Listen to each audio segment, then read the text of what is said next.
What a beautiful day after several days of cloudiness. The garden's in the sunshine. And today I started to make some macaroni and egg salad. And not macaroni salad, but it's half egg and macaroni.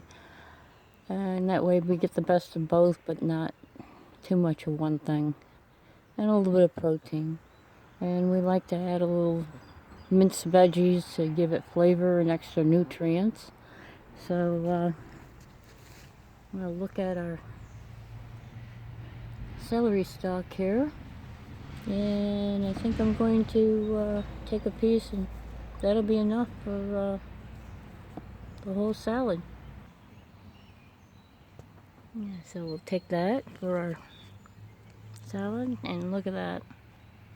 I don't know, we'll just get some leaves or whatever, but it's all good for a salad.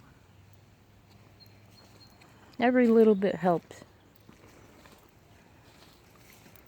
And we've got some dill, and I want to take a piece of the dill. And the other celery plant is nice and green down there. Keep it shaded. Take a little bit more.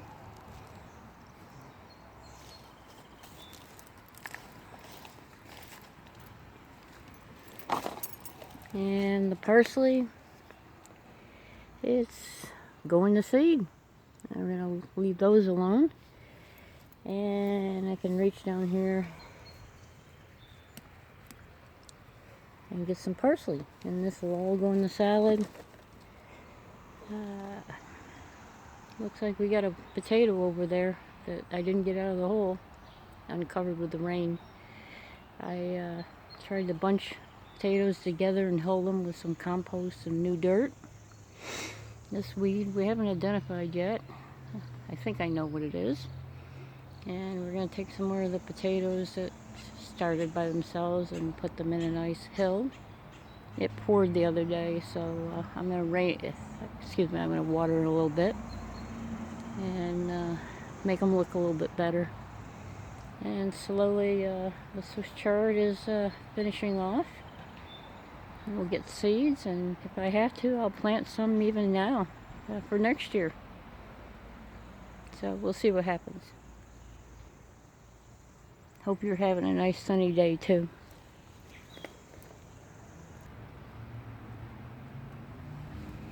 A closer look at the bed. I've even got some eggshells that I got thrown in there.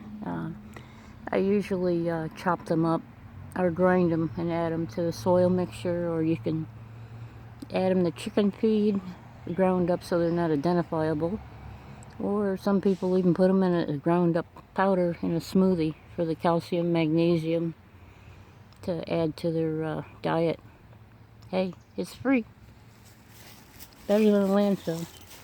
And then here's our other potato bed that little tiny potatoes I got left behind, and the more dirt and compost I give them and water, the more potatoes I'll get.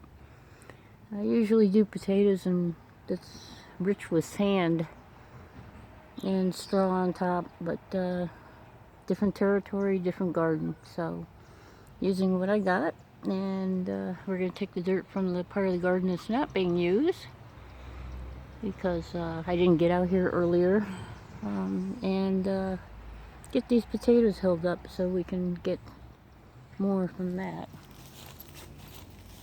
And then the radishes went to seed. It's funny, the plant that I pulled up to show the radish on the end went to seed already, and it's almost finished, and the rest of them that were in bloom at the same time are still just blooming. Interesting. The other one that I pulled up and replanted and then watered it actually hurried up to make seed.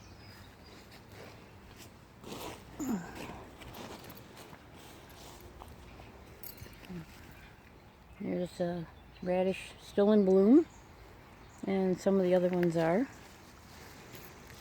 But the one that I pulled up and then replanted,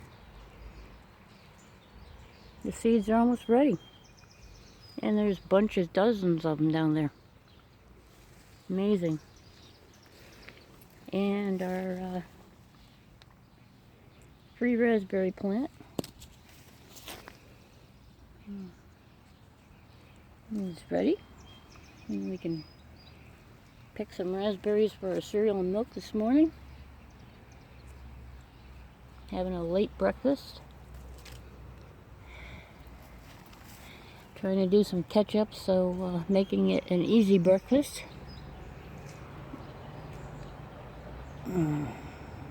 Get those berries, and you just take the ripest ones. The other ones have to ripen on the vine. And this is my little perimeter fence, just to help keep the bunnies out. But right there, if they wanted to, they could pull that down and jump over. They haven't, though. If they do, they'd probably get stuck in here. But this raspberry came up from some berries I squished over here from my other raspberry, and they're doing great. The only problem I have is that some raspberries get beautiful canes, and raspberries usually fruit the next year on their new canes. This year is next year's fruit. So if I were to chop those away, thinking that they're just big old bushes, and instead of like tying them over to the side or laying them over where they won't be in the way, and testing out our theory, if we just start chopping away and not know what we're chopping at. Some people, if you prune your raspberries like they're a hedge, same with some flowering hedges, you might just chop off the flowers. So what you have to do is, if you're pruning, especially stuff that you got to prune it early, and whatever comes up later will have the flowers for the next spring.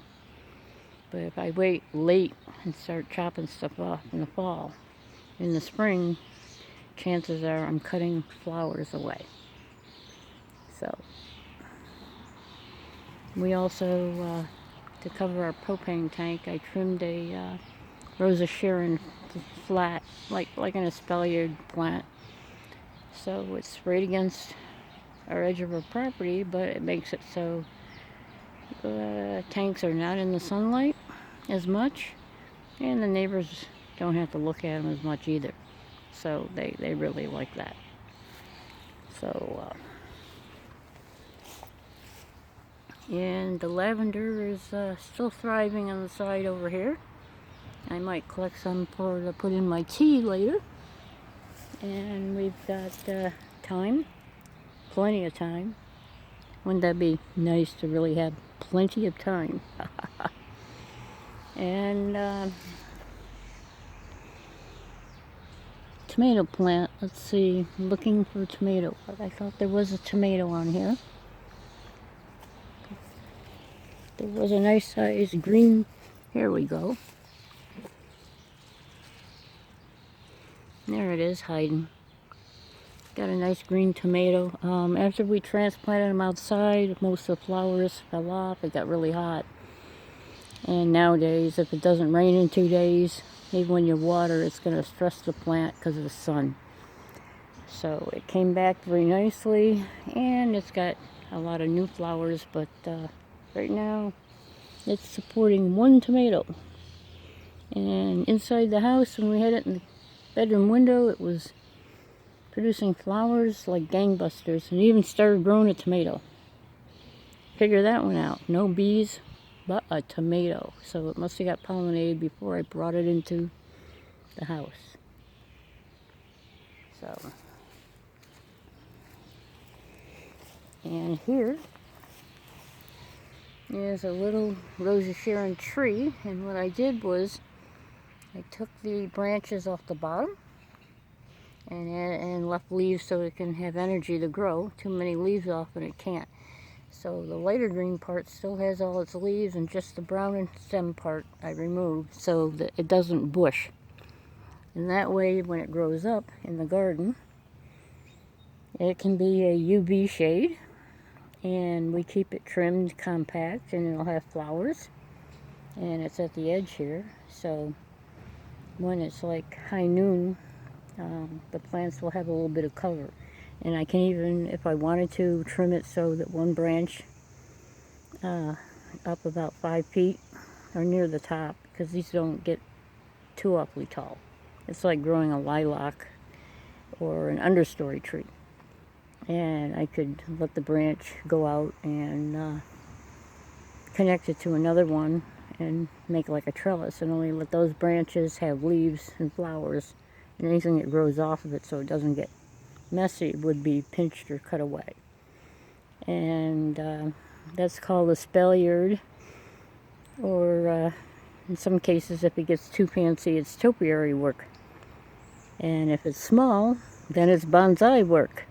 So whatever your fancy is, you can create in the garden as well as just grow food or plant annuals. And then this gets pretty perennial flowers, so it's doing double duty.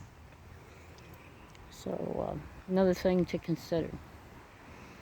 And we have some plants over here that we rooted cuttings, and gonna use those for either swapping or put in another place in the garden. Right now, this plant in the front yard is getting ready to bloom, and there's two types of shastas. There's the wild one that blooms a little bit earlier in the summer, and then the other one that blooms a little bit later.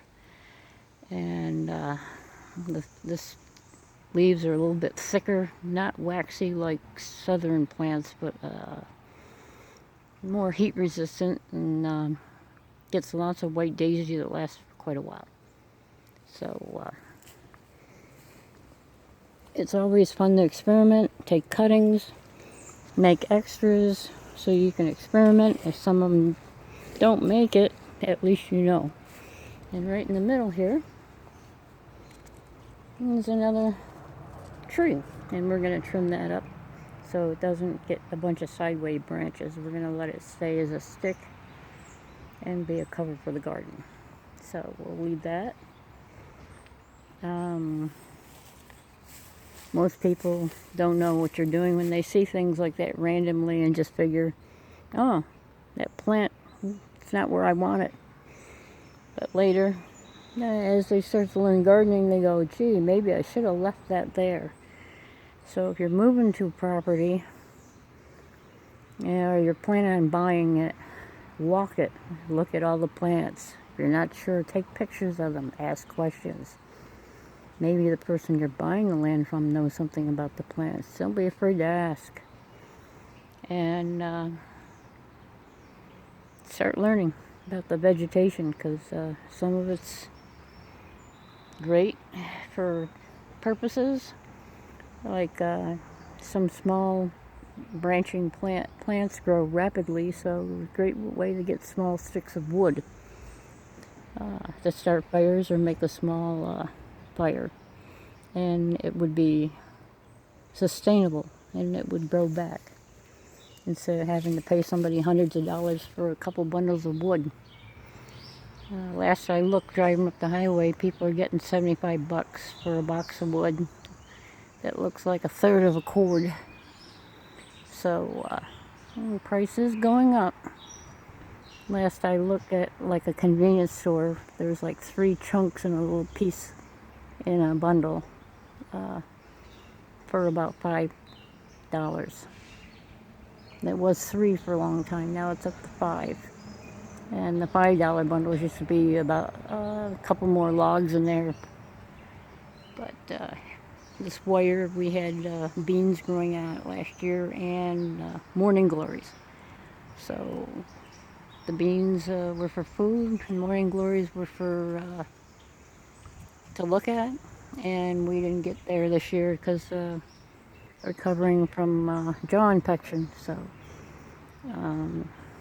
we did get to use our compost this year. And like I said, this is experimental. I'm always wanting to share insight, or I've helped with community gardens before. And I've had a garden since I was a teenager. And if I wasn't in my garden, I was in my grandmother's garden. So it's not as scary as it seems, but you have to be willing to go out and check it. Just because you think, I'll water it later, or I'm going to do this later. When later comes, you go, gee, where's the food? How did that animal get in there and eat all that stuff? You can't just go and pick it out of the garden like you can the can off the shelf at the supermarket. The good thing about a garden is it keeps you busy, and you're thinking less about all the stressful stuff you have to think about every day. The bad part is you have to get up and you have to tend to it if this isn't really 100% your thing. If you feel like you have to do it just because you might need it, what's going to happen is when you might need it, you're going to go out and check it and say, oh, something's wrong with this, or I don't have enough of that, or what do I do with these? So start going out and just walk around and look at stuff, touch it, smell it, watch the bees working. That'll give you a clue why we shouldn't spray everything with poison. And just be part with nature. And a little dish here that I use to set pots so that they can soak sometimes, and the birds come here to drink. I clean it out. If it's going to get ready to rain, I throw the water in the garden, and we start with a fresh one. And here we got a tree in the pot. It's probably rooting to the ground by now.